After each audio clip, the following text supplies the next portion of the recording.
Well, hello everyone. I'm here to show you a little bit of a project that I did. You might find it a little fun to do.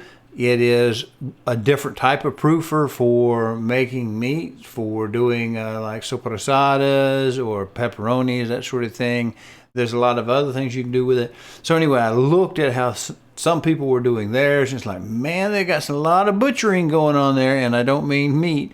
So I decided, well, I have this old beer refrigerator. I call it the beer refrigerator. It's just a leftover from a previous job that I had done, an under-counter kind of size, kind of a UK-sized refrigerator. And it had something in it, the way it was done, a very simple refrigerator. I thought, I believe I can tackle a particular problem that a lot of people have. And so I set out to do that. Now, I haven't used it yet, but I've got it up and running, and it's a lot of fun so far. So stay tuned if you want to see how to make a little wet proofer. Now, in my design, I did some things differently than you're probably going to find out here on YouTube or Rumble or wherever you're looking. Okay? Now, I am actually an old engineer from way back, semi-retired, do a little real estate, do some other stuff, enjoy myself. But I still have that desire to design and build and conquer problems. Now, when you see a lot of people that will take a refrigerator, they'll usually take some old piece of junk or whatever, or what's worse is if they go out and buy themselves a nice merchandiser with a glass front. If you're going to do like dry aging of beef or whatever, you don't want a glass front. You just don't want glass front. There's no purpose in having that. Light is not going to help you keep away the bacteria that's going to dry age your product. Doesn't need light. So all you're doing by having a glass display door is inviting complications and trouble. And most of the trouble people have in dry aging is poor handling of the meat. They're just not very clean people. And the YouTube, the Facebook groups, the ones that I've seen are not good at hygiene or education. So what I've done in this case is I have two proofers. I have an old proofer that is a warm dry proofer, and now this one is now a cold wet proofer. Now what happens when most of these people convert these refrigerators by their nature are going to sweat. They may have an ice stage in between sweating, but they're going to sweat, and then water then is melted off, drains outside the cabinet, and runs away.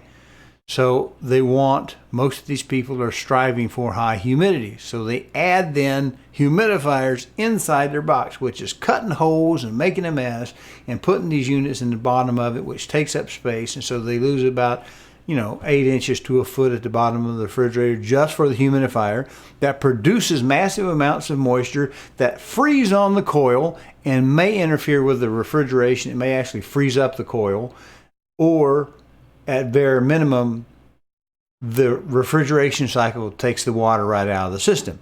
Now, what I have is just a super duper old and cheap refrigerator that I had back at, it's a work refrigerator, one you'd tote into work and keep your sandwiches, maybe a couple of your buddies share the space. So it is a non-fan force, either on the condenser or the evaporator, and it is not a frost-free model, so you have to manually defrost it. Now that's actually a beautiful thing in my case, because when I decided to do this, I thought I want to capitalize on it. Rather than sending moisture into my evaporator, freezing up my coil, and then leaving my system, I have a closed system. Whatever moisture is in that cubic foot of air, or however many cubic foot of air that's in there, it's going to stay there. The only way that moisture leaves that space is if I'm running an evaporator cold enough to actually build ice or frost. Other than that, every bit of moisture that's in that chamber is going to stay in that chamber because it has no place to go. Now, this particular refrigerator had a little kind of a cold pan where the cold air stratifies, comes down, hits that pan as a little freezer shelf below it, and then of course the air loads down and goes down some little cracks in there, and it works beautifully. What also, if I run a warmer evaporator, it will sweat and catch in that pan. I actually can add water in that pan. Why? Because I added a fan and I have it controlled off of a humidity reading such that when I want more humidity, this fan kicks on and blows air over that water, picking up moisture and spreading it throughout my cabinet. So it's very simple. I do have some pretty wide swings in humidity simply because of temperature. Relative humidity is a function of temperature, and as the temperature comes off and on, it does that. Now, my regulation in the box temperature is actually pretty good, except that this is a non-fan forced refrigerator and I don't have a tremendous amount of circulation. So when my humidity fan comes on, I'm actually spreading around that cold air that has laid down and built up in that little clear freezer pan. So you want to go see what it looks like inside? Let's go take a look at it. Now, I'm using a cell phone to do this with, simply because my regular camcorders with the gadgets, the heads, and the transmitter pack on them and that sort of thing, they don't negotiate very well in a tight space. So I'm going to use a cell phone on this. Forgive it if it's a little bit autofocus comes out of whack here and there, and I'll just kind of run through how I put it together. Now, you are pre-warned. Here we are. We're up in the reloading room, which is also AKA the water heater room, the utility room, the sausage proofing room, and I have that old dorm-style refrigerator. Now, when you go drilling holes in the side of your unit anywhere in there, you need to make sure you don't hit anything. So what I would do is I came up, knowing that I don't have an exposed condenser, I felt the side of the unit, and the top and the back and the bottom, looking for the coil, and I found them pretty well much in a C shape around the middle half of the unit. Let's open it up and look inside. Okay, now if I wiggle it just right, you might see the water that's puddled in the top. I actually poured some in there using a mason jar, a little bit of RO water up top. And the idea is I want to capture my moisture and never let it leave my box. So you will notice there is no humidifier. It's a sealed system. I pulled out all of the shelves, but to get the extra height that I needed, I took some 1x3 and cut it so that it sits on the level that the shelf, the highest shelf would have been. Then I used 3/8 all thread and some 1/2-inch poly to cover that, so that we don't have dirt collecting in the little grooves and getting any nastiness or mold spores or any of that in there. It cleans off good. And I put one in the front and the back as spreaders. And it's a little bit narrower in the back because I think this is a vacuum formed. This liner, I think, is just cheap vacuum formed piece. You see the sensor push in the back, and of course this is the sensor that is a combination for the controller that is both temperature and humidity. Okay, now in that you'll see how I mounted it, if it'll focus. Come on. So there we have the sensor mounted down. It's not wanting to photograph in this tight space, but it has a P-clamp and it is a little bit small for the 3/8 diameter size, and it's a little bit large for the quarter. So I have a little piece of sticky tape, and that wire is covered, it's armored with a piece of 1/4-inch poly that comes up, runs around, and goes out the back of the unit through that little hole. And if I can get my camera right up there, you can see that little hole in the back. Okay, and you see that little fan. It's a little boxer fan. I got a little presentation on that little mount. And what it does is when I need humidity, I bring this fan on and it blows this puddle of water. Now can you see the hole here? This is actually a freezer shelf. Okay, so it catches the cold air and it runs out the back. There's a slot at the back and a slot at the side, so that the air falls down here and does that. Works beautifully in the bottom cabinet. That little fan will just sort of a toss in at the last minute. Doesn't really do anything. It's an old something I took out of something else, 12-volt DC fan, and I put little legs on it years ago and sat it on top of a little router, a little wireless router that seemed like it was getting hot, sitting on top of a amplifier. So I put that fan on there to kind of keep that router from getting hot. So it's just a little 12-volt line and a little extra power supply I had left over from something. I cut and wired it in, and it's just running to stir the air. The idea being to suck the coldest air down and kind of blow it up in between the sausages. So we'll look at how it's actually put together here in a little more detail just a second. Well, one last thing. You see how this door is put together? It's just another vacuum form piece. I may come up here and cut this shape off so it's just plain flat and replace that panel with something flat so that I can actually make use of this as a hanger, because I'll regain this much of the door. So what do you think about that? Very simple concept. Simple concept. I was willing to try my little refrigerator, see if I could then keep the humidity high. One proofer is warm and dry and the other is cold and wet. Now I'm going to recap just real short for you here, because we're going to talk about how we put the controller in, what kind of controller it is, where it went, why it's there, what it does, all of the lovely goodies yet to come. But we need to look at how I actually install this in this unit.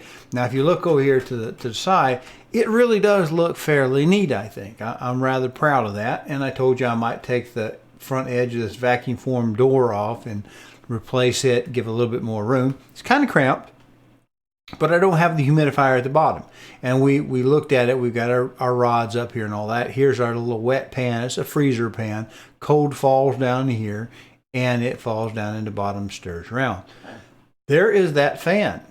Now it's hanging on a piece. I call it a little fan bracket. Let me show you a picture of it. Looks like that. It's a piece of track for metal stud. It's a structural piece. It's a heavy piece. It's not the little thin stuff. It's been drilled, cut, painted, and there's a little passage hole there for you to get your screwdriver to make it work. And of course, if you want to take a look at this fan, here is the fan I've used. This is actually in another small refrigerator that would tend to get cold spots. So I just put it up here. I think it's about 10 CFM. It's a ball bearing fan. It's very quiet, moves a little bit of air. I like this particular fan pretty well. Just good luck getting Amazon to ship you that fan, because there's a story involved in that already. Just try to get another one of those little fans. So anyway, there's the bracket. We'll make the bracket go away, and that's how it works. The humidistat, when I bring the humidity on, it runs that fan, and that fan blows the water. That's how I raise the humidity, and it does float quite a bit with the air temperature. Now the air temperature, we're sensing it right here along with the humidity. Okay?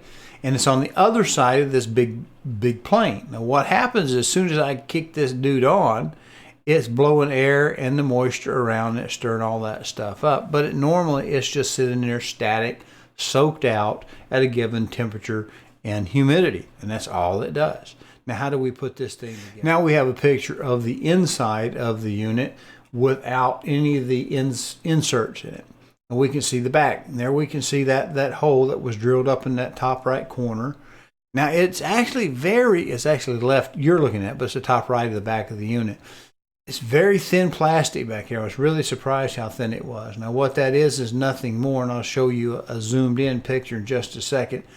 Just went right through the back. Put a little piece of poly as a conduit to kind of keep it around, sealed around the outside of it. Ran the sensor wire through that then hole and covered the sensor wire, armor protected a little bit with a piece of 1/4 inch poly here and there. There's our thermostat wires coming out of the ceiling, and when we zoom in on this picture just a second, you'll see the fan wires that we run off of the humidistat output off the controller. Now we're zoomed in on the top, and you'll see at the very top, here are our wires that are pre-existing that come with the unit. These are our thermostat wires. Now what we've done is we've poked that hole through there with a drill, long drill, and we sealed around that piece of poly. I brought a 1/2 inch piece of poly through there like a piece of conduit, like a chase nipple, and then sealed it up inside and outside. This actually hollow through here, and it's not sealed up at this stage of the game. That here is that piece of quarter that drops in around that sensor wire, protecting it. The sensor itself, which is held on by a P-clamp and a little bit of tape on the back, kind of keeps it off that back wall a little bit, and it fits better. Now this other piece of 3/8 poly is what I use as a piece of conduit so that I'm not having my wire droopy, droppy, fally downy in the middle of my proofer. And it's come in here, held to the ceiling, which doesn't have a coil in it, with a sheet metal screw, a cheese head sheet metal screw. So we can clean that. Just a little piece of conduit tucked in here, 3 of them, one here, one here, and one here. And it comes down the side and is clamped in behind with a little wire tie. That's not particularly neat, but it looks a lot neater than the stuff I'm seeing out here on the YouTube and the Rumble and the various other places. Pretty neat, pretty clean. And again, remember, when we run the power back through this twin cord here, this twin cord fires that little fan, and it blows the air across the water to make our humidity. So that's all that is. Well, let's take a look at how I actually mounted the controller, where I mounted the controller, how I ran the wires and reconfigured everything in the space that I had to keep it in a neat and craftsmanship-like fashion, because I don't want it to look like a critical care patient after a motor vehicle accident where I've got wires and everything going here and there and just kind of butchered up. I want it to look nice and neat. So I have done just that. Now what do you say we take a look at the back side of the unit and talk about the controller, how it's going to work, kind of wrap this thing up. So here is a slide of the back of the unit, kind of backed off a little bit. And as we can see, I have a piece of 1/2-inch poly going up here. This actually is mounted here, here, in 4 places along the side, taking very good care not to hit my condenser coil that's hidden inside of the unit. Remember, this is a shell condenser, meaning I don't have a separate coil that I have a fan blowing over. It just is laid up against the body, and the body radiates the heat away. In fact, here is one side of the high side. The other side is coming down in front of the coal lines through the little receiver, up through and then back up to the evaporator. And it travels up the wall. We've seen the inside, that little piece of pipe, it looks like. Both of those travel together. The other side of the coil, the suction side, comes down here. Now I have a little strain relief here for the main cord. This actually comes off of the power of the controller itself. That's this cable. The original power cord you see coiled here and wire tied here and P-hole clamp to the bottom of the chassis here. I actually moved it from this position between the 2 screw heads to the other side so that I would have the best strain relief for my power cord going to my controller here. Okay, I run this wire. This is just a lamp cord, piece of lamp cord that's hidden in the back of the unit with a little 2-wire connector, runs around, it comes up the back, goes up into that piece of poly that is hidden in behind of the refrigeration lines. The other side, this is the main power cord that used to be plugged into the wall, is now plugged into work 1. Work 2 is humidity control. So let's move to the next slide. It's back of the controller. As you can see, I have a little bit of sticky tape, double-sided Scotch VHB that I use for extra belt and suspenders. We see that we have a screw hole that we already looked at up at the top. We have one at the top. We don't have one at the bottom. So the bottom is held by one of these 2 cables being P-clamp to the bottom chassis, and this just keeps the controller from moving around. You will notice the brand is a Litec. It's not what most people I'm seeing on the YouTube or the Rumble being used for their little homebrew or their tortoise houses or their sausage proofing oven, proofing chambers. They're using a different brand. I think it is, what is it called? I can't remember, having a brain lock at the moment. It's Inkbird. Inkbird is their brand. This is a Litec, different brand, model STC Sam Thomas Charlie 1000 Wi-Fi And you will need this number on the back of your unit. So if you sticky tape it down for extra strength, do realize you're going to need a picture of this number back here, and you'll need this length that it's going to take us to in just a minute. Now, on the back of the unit, where we punctured through, we drilled through this side and the next side with a long drill bit. We put a 1/2 inch piece of poly here to use it as a anti-chafe. I don't want this raw, nasty edge to cut my sensor wire. I don't want to buy a new, I don't know if I can even buy a sensor by itself. But this is a combo sensor of relative humidity and temperature, thermistor I guess, is in the same cord on the other end of it. We've already seen that. Now, the plastic tubing that you see wrapped around here, I'm using it for loom tubing as mechanical protection, just to give it a little bit of a, not so much bundling, but to give it some extra strength. And you'll notice it split right there because this is a tight fit over the size of wire that the sensor cable uses.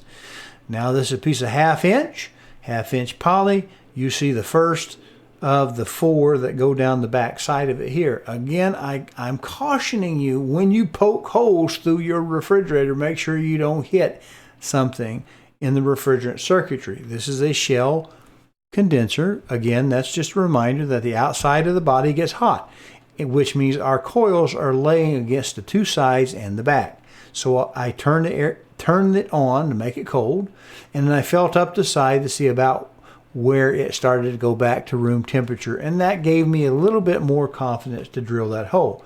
Now that it's drilled in here, this is now pushed back down, and it's got a little bit of latex caulk around this hole inside and out. Let's go to the next slide. Okay, now we look a little bit from the bottom. There's that poly coming down with the sensor tubing, with the sensor wire in it, and it goes up around the back. And there you see it going around. We'll have a better picture in just a minute. You can see the controller, oh my gosh, might get burned on that hot piece of pipe right there. You're reaching in there to push those buttons and to program it. And it seems like an awfully ugly place to put that unit, right? Because I can't get to it, I can't see it, I can't feel it, I can't punch it, I can't change it, I can't adjust it. But we have a better plan coming up. Here's a little bit tighter view from up above. You can still see that we can actually get our pawl back here to use that, although it may not be considered the bestest possible way to do it. It works out for me. There's our original refrigerator plug. Here's our plug-in that we added with just a lamp cord that runs that little baby 60 millimeter by 60 millimeter fan in there. There's one of the P-clamps. There's the other P-clamp. I run out of pipe right here. I cut it off right here so that my wire comes around. There's my sensor wire. It runs around here, goes in back, plugs in the controller. Comes out of the controller. One of the big wires comes right here. Is my compressor wire. One wire rolls around. This is the main power lead. Comes out, goes here. The other one comes out, goes through that P-clamp that you see right there, screwed to the chassis, loops around in a little circle, comes to this plug-in where the compressor is plugged in and the fan is plugged in. Work 1, work 2, screwed down 4 places. We're tight down here with our strain relief on our cord. Again, I took the original cord, was between the 2 screw heads, moved it over in that spare position to keep it from falling out. And there we have the power cord coming in. You'll see another P-clamp keeping our excess bundled. I didn't want to cut my little cord off. Let's go to the next picture.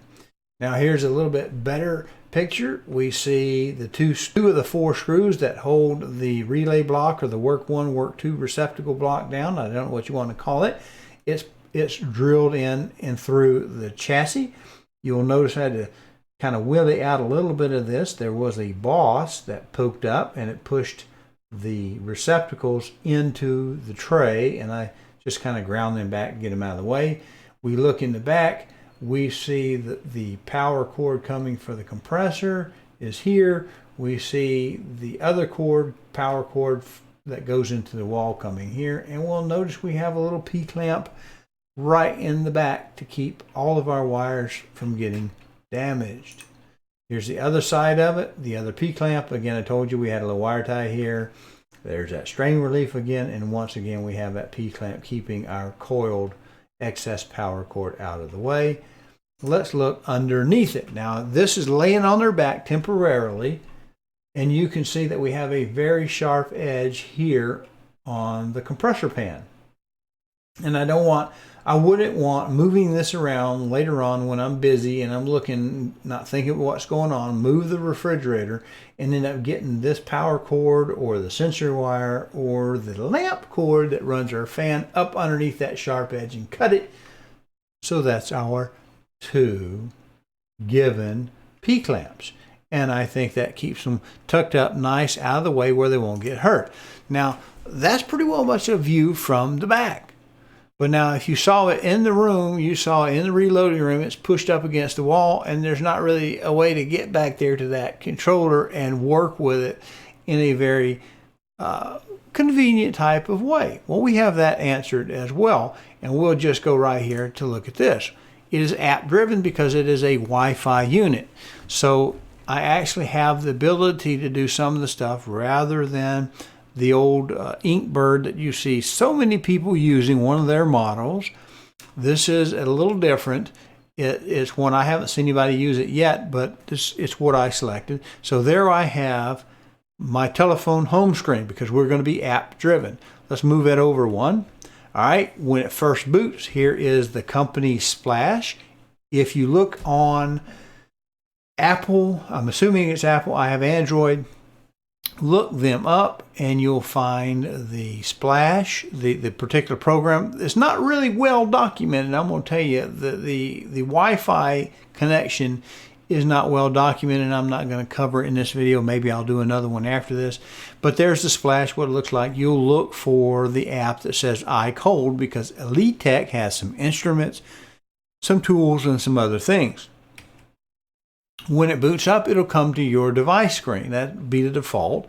And here I've named it Proofer 2, and we have 3 sensors in this device. I have a signal strength underneath the green one. You see that? That P3, that's the signal strength, my Wi-Fi signal strength. And this is on the second floor, and I have a floor ceiling assembly between it where the router is. And I'm still getting pretty good strength here on the Wi-Fi, 46%. P2 is the relative humidity. The hint there is the RH, and of course P1 there, Pro 1 or whatever that stands for, 0.1, is the temperature of the box. So the next screen we have is the device itself, and there we would have our model number, our STC, our Sam Thomas Charlie 1000 Wi-Fi TH. I've given it a name, Proofer 2. And of course it's online, and you see a little information here. I've hidden the ID for this device. The next column over is the data tab. The data tab is actually just a tabular data. You can do 1 day, a week, or a month if you want, and you can scroll up and down if you need to. It's very handy on your phone. You can look at it on your phone, time and date stamped. Now we have our picture that we're kind of used to seeing if we have sensor push. Now I use sensor push and I'm a huge fan of sensor push. I love the company, love the people that's working there. I have a number of sensors. It's a great company.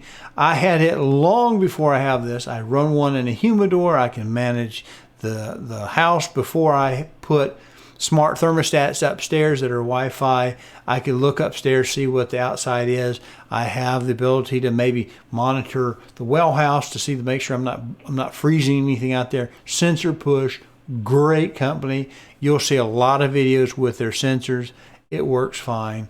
So we have a screen very similar to theirs. I think sensor push was probably original, but we can look at our graph to see how our stuff is cycling, and it's time and date stamped. In fact, we can stretch it like we would the sensor push with our little fingers on our touch screen, and we can look at how it's operating. You'll notice I opened the door there. You see that little, you see the little trip there where we let a little of that humidity out. And of course, because we're closed system, given the temperature that the box was at, it quickly regained to its previous position, pulling up that humidity. And here's a picture of, it's an old screenshot, by the way. This is when I still had it called beer fridge, but you see the basic idea. It works. They look very similar to one another. Now back to the Elite. Here is the alarm screen. It will send alarm to your phone. It will pop up a little grayish kind of cube and tell you that you have an alarm condition. You see up at the top next to the LinkedIn and the time in between are 3 little blocks. These are the 3 status changes. Proofer 1 went into alarm on low humidity. It went into high humidity when it overshot, and it went transition through the green to the good there in the middle. Now we also have the notifications. Here's your notification screen. You can set that up. You can set up how often you want it to report to you. I have it 5 minutes to do the report. Re-notify me 5 minutes. Repeat it 3 times. And of course, here is my subscription. Now this is pretty cool if you really want to know the truth. We have a couple of different programs that they'll do. You have to pay for some. The standard lets you do what it show you there with the 3 chicks. It only maintains your data for a month, for 30 days. You get alerts through email and the app, through your telephone, and you get remote parameter viewing. And the cool thing, which is what I brought this to show you, is you can set your proofer from your lazy boy. You can see, you can monitor it from your lazy boy. You can change the temperature operating point from your lazy boy. You can cancel out alarms from your lazy boy. So it's got 3 different forms. The first one is standard. You get when you buy the unit, no charge. The second one, you see, we just filled in those 4 bottom checks, which allows for the data graph view. So you get that. You get the data export. You can pull it off PDF or into an Excel spreadsheet. And of course, you can do the parameter notification. Pretty nice. The basic works. Right now, I'm on the free trial, so I get to see the graphs. But now I have to pay to see the graphs, if I understand this correctly. Whereas if I have my sensor push, once I buy sensor push, I don't have to worry about that because my sensor push does not charge me for the data, and that's pretty nice. That you do. You don't have to. You're not tracked into giving another $1.67 a month, and who knows how long it'll stay at $1.67. So again, this doesn't replace your sensor push for most people. I still run it. I have the sensor. I'm going to use it. Great company. Big fan. All right. There's no compensation there. Big fan of the company. I do like sensor push. Now let's go ahead and look at this one. The next one, the professional series, it added 1 line at the very bottom, which is your CFR Part 11 compliance, your record keeping. And for $3.33 a month, it'll keep records for you so that you don't have to download that if you're actually going to use this for a piece of equipment. Now, I don't know that it's going to regulate tight enough for industrial control, but it certainly does well enough for me in my way that I'm just going to make myself some sopressata. Maybe I do some capicola. I don't like the word gabagool, and I don't like, what is the other one that's been slanged up? Super. I don't like super. It's sopressata. It's a salami. I like my salamis. I like my pepperonis. I like my snack sticks.